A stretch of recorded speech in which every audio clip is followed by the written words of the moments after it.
آل قوم على ألا تعدلوا اعدلوا هو أقرب للتقوى. جزاك الله خير. نعم.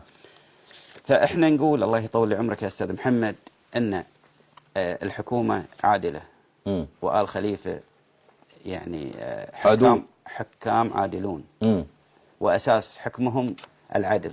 نعم.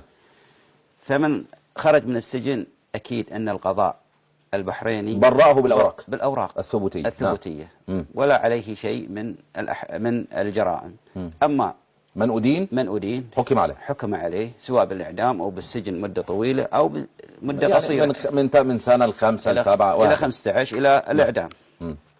وهذا يعني دليل واضح على نزاهة القضاء في البحرين. نعم. وخصوصا القضاء محاكم السلام الوطنية هي التي حكمت هؤلاء وكان لهم حق الدفاع لابد. نعم. كان اللي ما عنده محامي ينتدب له محامي وأكثر من محامي. نعم. إن أراد أكثر من محامي. فهذا دليل واضح على عدل المحاكم. وإذا لم يكن عنده محامي فليأتي بالمهدي من سدابه. أحسنت.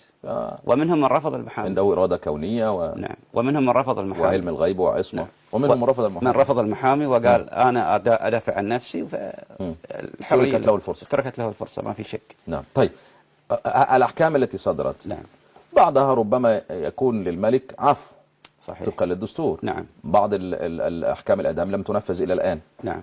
رغم أن وجهة نظري أن إطالة تنفيذ عقوبة الإعدام تؤدي إلى تأجيج المشاعر أكثر، فهذا الضرر على الحكومة ليس ما في شك. لماذا هذا التأخر؟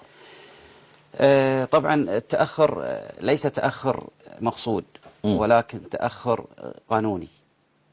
يعني لما إجرائي أحسن. نعم. إجراء قضائي.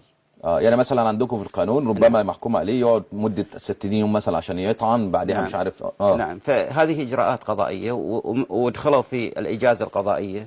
ولكن مشكلة الشارع السني لا يعي هذه الإجراءات